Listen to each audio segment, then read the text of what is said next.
Hey, how's it going, guys? It's Technical Tim here, and I want to thank everyone so much who's been liking all my videos and subscribing to the channel, and I would really appreciate it if you gave this video a thumbs up or subscribe if you haven't already. And I'm just going to do a quick recap video. I only did the podcast with Gugabe last week just because I was kind of taping a lot and trying to get ahead, because I think we have a card every weekend till the end of the year, except on like Thanksgiving weekend, and I think like towards the end of December as well. So I've just kind of been trying to tape and get ahead, but I am really ahead of I actually pretty much fully taped for next week and the next week, and I've taped fights above that and already have some bets for future cards. But I have a max bet on a pretty big favorite though, but I have a max bet on a pretty big favorite in a future card, and I'll do a video explaining why I did that. Maybe I'll release that next week or something. And yeah, it's currently just like Sunday morning. I just want to do a quick recap video on the Mexico City card, just to kind of get some content out there so you guys kind of know where I'm at and what to expect for videos this coming week. But yeah, let's go over it. Let me pull up the card. Sorry. Thought I had it pulled up. But yeah, on these recap videos, I kind of just go through each fight from a general, technical, and betting point of view, and kind of talk about what I was thinking before the fight and what I was thinking after. And I actually dead even push, didn't win any units, didn't lose any units, but I have I have a couple parlays that can be closed out by monster favorites next week. So, and they pay out plus money, so I'm actually in pretty good shape. So I'm really happy about the night in general, even though it's not over, but I'm sitting in good shape. So I'm kind of happy about that. But yeah, I'll go through each one. I didn't do a final thoughts video last week, but you guys pretty much heard all my opinions in the Gugabe podcast. So, yeah, the first fight of the night, Puelles and Mariano. I thought Puelles was too big of a favorite going in, but I mean, I think he justified his line. Don't have much to say. It's kind of crazy. I tweeted this out, that he had 15 minutes on the floor with Mariano and didn't sub him, but he subbed Felipe Silva with a knee bar in the third round after Felipe Silva concussed him multiple times and the fight could have been stopped. So I think that was one of the more fluke outcomes of last year, whenever he got that kind of come from behind sub on Felipe Silva. But then Sijara Eubanks and Beth Correa, I actually had I had Eubanks in kind of a small parlay, and that didn't hit because of it. But I was a little worried about the striking numbers, but I thought Eubanks would kind of, I thought she would hurt Beth a lot, and also I just kind of thought on the floor she would really dominate, but I think she kind of just gassed herself out in round one going for the finish. I agree with the decision. I think Beth took the last two rounds, but I do think in a perfect world they should have given Sijara Eubanks a 10-8 in round one. I don't always like throwing 10-8 rounds out there, but I think she probably should have got one there, but I don't think it's bad that she didn't. I don't think it's a robbery or anything, but I would like to see her getting a 10-8 in those type of rounds, because that was even though it was pretty close and competitive for the first half, she really beat the brakes off Beth kind of towards the end and had wrist control and was really close to a finish. So I think events like that kind of need to be differentiated from other competitive rounds, but kind of is what it is. Craig Morea, pretty much the fight that I expected, just kind of a shit show. And I think Craig probably wins that fight the majority of the time just because he's kind of tougher and has a better chin. Morea has a really bad chin. He just gets flatlined anytime he kind of gets landed on clean. So, yeah, I don't have much to say about that. It was just kind of a mess of a fight. Then Sergio Pettis, Tyson Nam. Sergio Pettis is... I had him in a parlay leg, and I know it seems steep, but I really saw it as... Whenever I have a hunch that someone has a volume edge, like Pettis throws nearly 4 strikes per minute, and that includes fights, like his average is already high, around 4 strikes, and he doesn't get hit a lot, so his ratio is awesome. And that includes fights where he's on his back for 15 minutes. So like Cejudo and who was it, Formiga, like had him down for a lot in kind of positions where he can't even strike as much, and his ratio is still high. So in full type of striking fights, which this was going to be, I figured he'd probably have a big advantage that people weren't taking into account. And since it was a striking fight, and I used a clicker to measure Nam's strikes, his strike count in about 3 fights, and I had I think I had 13 rounds or so of sample size of him in striking fights, and he was clocking in at less than 3 strikes per minute. So I figured Sergio almost had a double the edge in the output. And I thought Nam kind of just had to put him away. And I don't put much, I always think the KOs for the less superior fighter who is going to be landing less is unlikely. It could happen. Shit happens in the sport. Pettis knocked out Wonderboy, and that was a complete fluke. The striking numbers before the fight were way in Wonderboy's advantage, and I think that was just kind of a fluke KO. And this is also flyweight too, so I think a KO is even less likely. And I know Nam has a couple KOs in his career, but Pettis is just tough to hit in general, and he wasn't going to be landing too much. So I think fights like that are, I thought Pettis should have probably been around minus 400 or so. And even though the fight seems competitive, it's really he's doubling him up every round, so it's hard for Nam to kind of win rounds. Angela Hill and Ariane Canarossi. I had the goes the distance in a parlay, so I kind of got fucked by that cut. So that was pretty unfortunate for me, but I kind of got fortunate later in a fight I'll talk about, so I think it kind of evened out. Just shit happens in this game, but I think that fight goes to the cards 8 to 9 out of 10. And I think, because neither girl can sub each other.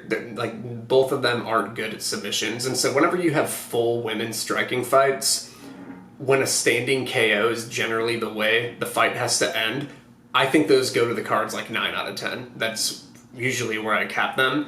But, a fucking elbow landed and a cut happened, so it's just kind of whatever. I don't think either of those girls could knock each other out clean. It could happen, but extremely low percentage. And I think if they fight 10 times, it probably goes to the cards 8 or 9, because I didn't think either of them were really that close to knocking each other out. But I stayed away from the money lines, and I thought it was gonna kind of look like this. I thought the striking totals would be pretty close, and I kind of leaned Hill a little bit, but I don't know I think Hill is a dog. Whenever she was an underdog, it was a good play, but I think her around minus 140 around her closing line when she was nearly 60% implied probability, I don't think that was a good play, because you kind of need to assume she wins about 65% of the time to conclude it's a good fight. And I could easily see Ariane winning 3 to 4 out of 10 in those fights. And some people seem to think Hill kind of dominated, and I thought she won round 1 clear, but I had thought Ariane won round 2, even though it was still close, and I think 2 of the 3 judges gave her the round. And round 3, the strike totals were even, and Hill kind of landed an elbows. That was a close fucking fight, but Angela did well early, but Ariane's cardio kind of was kicking in, and she was walking Hill down, and Hill was landing effective strikes for sure, even in rounds 2 and 3. And I thought she was landing probably the more effective strikes, but whenever you're in a fight like this, a women's striking fight, whenever the striking numbers are close and you have one girl going forward, you're not a shoe-in to win. And so yeah, I thought the line was probably about dead accurate. Hill is a slight favorite, but that's kind of it. Nelson Polares, on the Kagabe podcast I talked about, I like this money line, and I played Nelson. But I think it's even though Nelson hit a win condition, I think we even mentioned on that podcast Nelson by KO early was a win condition. I still don't always put too much stock in first round KOs, because they just kind of happen. And so even if my fighter gets knocked out in the first round, and I kind of say like, who gives a fuck? Like we don't really know. Like whenever I played Andrade against Wiley's Zhang, it was a first minute KO, and I kind of just thought, I don't know, I don't really know how that fight completely plays out, because Zhang, you know how many KO wins she had in the first minute in her career out of like 30 something fights? 0. So I think, although it was still like a win condition, I just thought I need to see that fight play out more often to know exactly how it's going to go, because I'm not convinced Zhang could have stopped some of the takedowns in that fight. But at the same time, Zhang might have just whooped her again if they fought. I just don't know.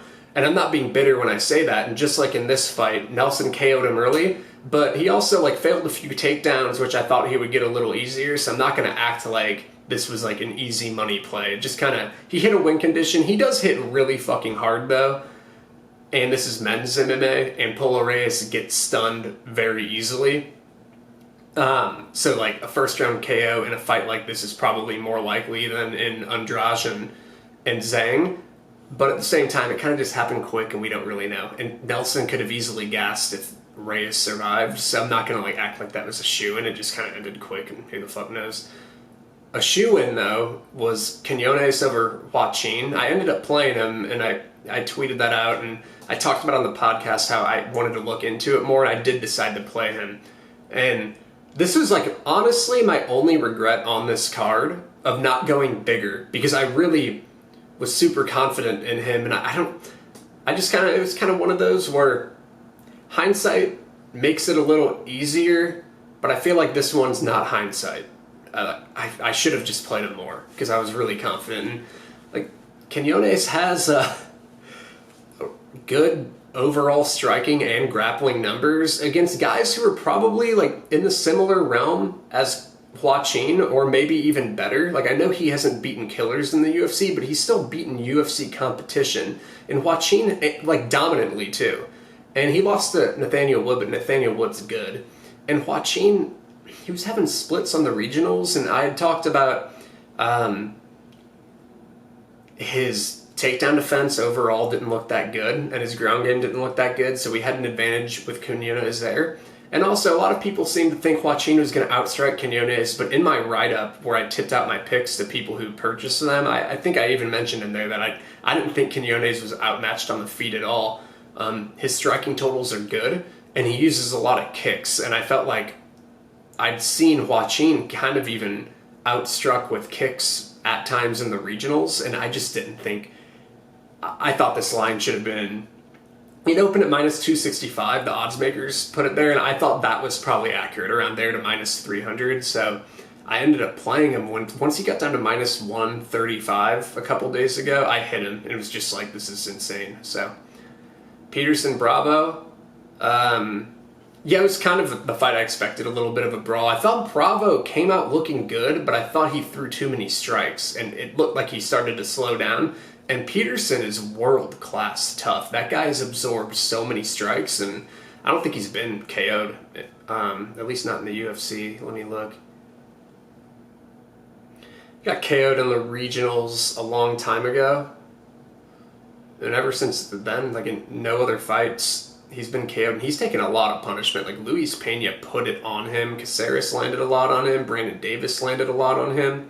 So he's got a fucking chin. And that was a crazy spinning back fist. That was like, I think I still give Masvidal the KO of the year so far when you contextualize it, but I thought this was right there, like worthy candidate for sure. That was insane. But I thought Bravo kind of just slowed down a little bit, and Peterson kind of started having more success, and you saw Bravo panicking a little bit and shooting for takedowns, and then Peterson put him away. Aldana Melo, I actually thought pre-tape that Vanessa Melo I didn't think she was going to win, and I thought she should have been a big underdog, but I thought like maybe she had somewhat of a chance here if it stayed striking, but was wrong about that, and I didn't play this or anything. I stayed far from it, but Aldana's speed really seemed to be the big issue here, and her range as well, and kind of her height. It really mattered. Next fight, this is where I kind of dodged a bullet. I had one good bet on this, and then... but it was still a weird fight, so I'll talk about it Moreno and Askarov. I played Askarov small on his money line, and I think I got pretty fortunate for the draw because I scored the fight for Moreno, but I will talk about that in a second. But I also had I had a lot more money on the overs, over 2.5s, and it was around even money. And I thought, like, I mean, you saw Moreno land some shots on Askarov and some submission attempts for both guys for here and there, but overall, these guys are just pretty skilled, and I didn't think either of them were really going to sub each other. Like, I thought it was possible, but I just thought the implied odds were kind of wrong, and I always don't, like, standing KOs at flyweight, they happen, but I think they're kind of lower percentage, and I thought this should have I thought the goes the distance should have probably been like minus 200. So that's that. But so, like, the thing with this fight is Moreno clearly won round 3, and the funny thing is, if he didn't get a 10-8 on one judge's scorecard, Askarov would have won. How fucking crazy is that? Askarov would have gotten the first 2 rounds. And so this is what I think. I think historically, how we usually see judges score fights, Moreno definitely won. Like, I think if you judge it like that, he probably maybe even won all 3 rounds. But the first 2 rounds, I thought Moreno really benefited on round sequencing, and what I mean by that is you tend to see people who do well at the end of rounds, it's kind of recency bias, they usually get that, they put more weight into that than the beginning of the rounds. And if you look in those first 2 rounds, Askarov kind of won the first 3.5 minutes or so, like in both rounds. And then Moreno got some top position at the end of round 1 and landed some strikes, but Askarov still outstruck him in that round, and he had more top time as well. So I think the crowd can influence you, but I thought, like, that round, Askarov, like, probably should have won if you judge it how fights should be judged. Because I think you shouldn't always put so much recency bias at the end of rounds, but how they're usually judged, I thought Moreno won. I thought he was going to get the decision. But I think how they should be judged, I don't have that much of a problem with it because Askarov landed more, and the numbers show it, and he had more top time and won more minutes of that round. And the same with the second round. Askarov kind of did the same thing, although Moreno did have more strikes in this round, so I think this is one where it's kind of like closer. But like historically, how judges kind of wait more to the end of the rounds, I thought Moreno won. I thought he was for sure going to get the decision. But if you really look at that, Askarov kind of won 3.5 minutes of that again, or even maybe more, like 4. And then Moreno kind of landed a head kick, and that was kind of it. So I don't know. It's just, it gets dicey in rounds like that. So if you look like minute to minute, this fight probably was a draw, but Moreno did have like a pretty dominant round 3. But as far as like minute to minute, they probably won the equal number of minutes here. It's probably like 8 to 7 in minutes for one of the 2 guys. So that's kind of the way I looked at the fight in general. But I did think, like, historically how we see fights judged, that Moreno was going to get that. So I definitely kind of lucked out there. But I think it kind of made up for my parlay not closing out on the Hill Ariane fight going to the cards from that unlucky elbow. And I know elbows can open up cuts, but Angela Hill has never KO'd anyone in the UFC, and she throws elbows all the time, so I did think it was kind of low percentage. Esparza Grasso, I talked about on the Gagabe podcast, I thought this was going to be about a split decision. It ended up being majority, but kind of same concept. And yeah, I think and I didn't even think that, like, this isn't hindsight, because I kind of like thought this is how the fight would go, that it would be both girls trading success of their games, and then it just kind of depended how the judges decided. But whenever, like, if you put if you were to pick 2 fighters to fight 100 times to have the most split decision type of fights compared to any other, like, matchup in the UFC, like, if you were to pick 2 fucking fighters to go against each other, and who would have the most split decisions if they fought 100 times, I think it would be these 2, because they both can get their games going. Like, Grasso's the better striker and can land a lot, and she has decent takedown defense and decent get up, so she can kind of, like, get taken down but get back up and get her game going. And then Carla has good takedowns and attempts 10 a fight, so she's going to land takedowns as well. So both of them are just going to like trade their game to each other, and they're both going to kind of trade off having success. And the judges are going to weigh the games differently. Like one judge might weight grappling more, one judge might weight striking more. So I think if they just fight 100 times, this goes to decision in a 3-rounder, probably like 8 to 9 out of 10, I would say. And Grasso came close on the sub, but Esparza's tough as fuck, and she came a little bit close in the TKO, but I think generally this goes to the cards a lot. And whenever you have fights going to the cards and you have two girls who kind of implement a different skill set on each other, it's just going to be really fucking close, and this could be like a split decision like 40 times out of 100, honestly. Maybe even more. Like, that's going to be a split a lot. And then Yair, Jeremy Stevens, don't have much to say. Accidental eye poke. And yeah, like, I don't think Stevens wanted to weigh out or anything. He's like the toughest dude, probably. So it was kind of just like I believe that his eye was really fucked up. I haven't heard anything about him. I hope he's alright. I'll kind of look that up after I do this video just to see how he's doing. But I thought Herb Dean did a good job trying to control the situation and maybe get a kind of give Stevens time to recover, but you know, Stevens' eye obviously wouldn't open. But next week we have the Hermanson Cannoneer card, and I do have one money line play that I really, really like in that. And I have my eye on 3 other money lines, but I'm not really sure what I'm going to do yet. I'm still kind of deciding, but I'll kind of shoot out videos this week to let you know. I think I'll do a podcast with Gugabe as well, so we'll be talking about it. And I think the Bellator, there's a couple Bellator cards as well. And I have a play on Juan Archuleta as a dog over Pitbull as well, so I'll kind of talk about that as well. But thank you so much. Comment below, and if you have any fight you want specifically covered for the Cannoneer card, let me know, and I'll cover it for sure. So thanks, guys.